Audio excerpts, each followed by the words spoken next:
Imaginez la gestion financière d'une grande institution, disons un hôpital, un peu comme un bilan de santé complet.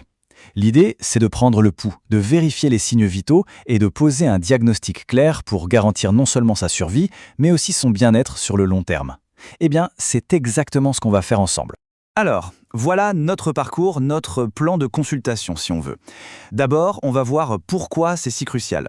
Ensuite, on va décoder le langage nécessaire pour lire les signes vitaux. Après ça, on fera une sorte de radiographie financière. On verra comment poser le diagnostic. Et pour finir, on parlera des clés pour rester en pleine forme financière. Allez, c'est parti, on plonge dans le vif du sujet. La toute première question qu'on doit se poser est assez simple au fond. À quoi ça sert vraiment de gérer l'argent dans une grande structure ? C'est vraiment la question clé. Pensez-y. Une institution, c'est un va-et-vient constant d'argent qui entre et qui sort, un flux incessant. Alors comment fait-on pour mettre de l'ordre dans ce qui peut vite ressembler à un chaos ? Comment s'assurer non seulement de survivre, mais aussi de se développer et d'atteindre ses objectifs ?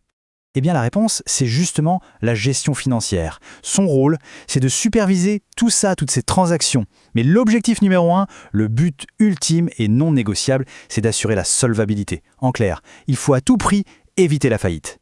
Mais attention, une bonne gestion, ça va bien plus loin que simplement éviter de couler. Et c'est là que ça devient vraiment intéressant.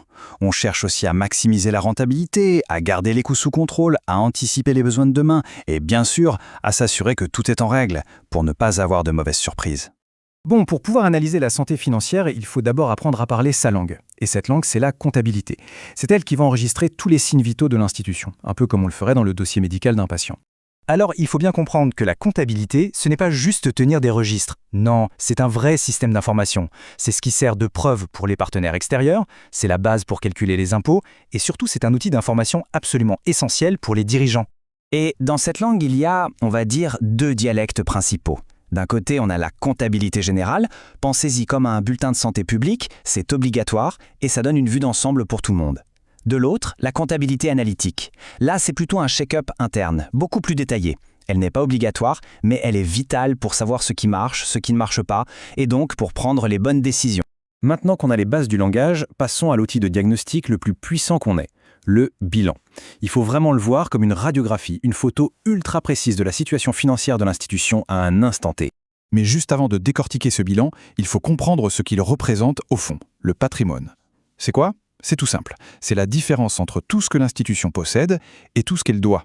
En gros, c'est sa richesse nette, sa vraie valeur. Et voilà à quoi ressemble cette fameuse radio.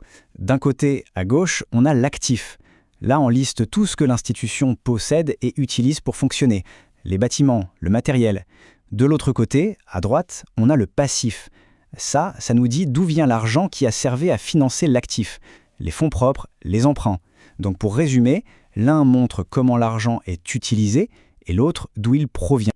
Et là, on arrive au point le plus important, la règle d'or. Ces deux côtés, l'actif et le passif, doivent toujours, et je dis bien toujours, être parfaitement à l'équilibre. Chaque euro qui est utilisé à l'actif doit forcément avoir une origine, une source, au passif. C'est la base de tout, l'équation fondamentale. Ok, donc on a notre radio, c'est une bonne chose. Mais maintenant, il faut savoir la lire. C'est là que le vrai travail d'analyse démarre. Comment est-ce qu'on transforme cette masse de chiffres en un diagnostic clair et précis sur la santé de l'institution ? Et tout part d'un principe fondamental, une règle de bon sens en fait.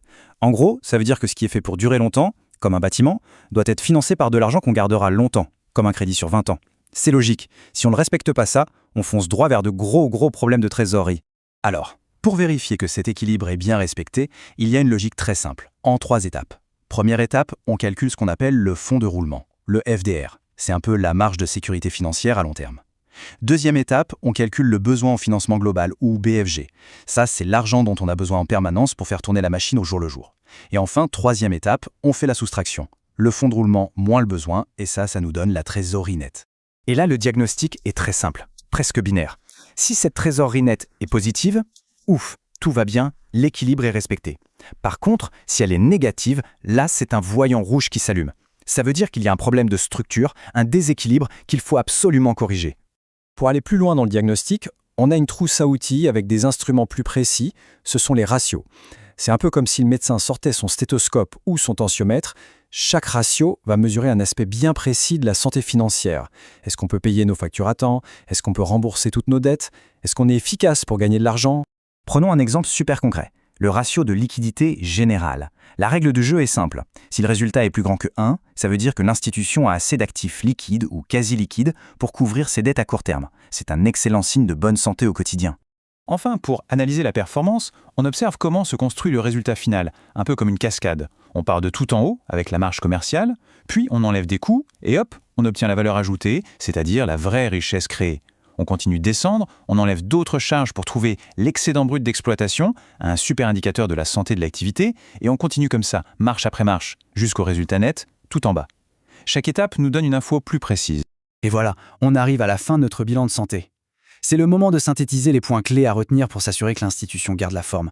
Pour résumer tout ça, la gestion financière, on l'a vu, c'est absolument vital pour survivre et se développer. La comptabilité, c'est le langage qu'elle utilise pour nous parler. Le bilan, c'est sa radio la plus nette. Et enfin, l'analyse, avec les équilibres et les ratios, c'est ce qui transforme tous ces chiffres en un diagnostic fiable, qui permet de prendre les bonnes décisions pour le futur.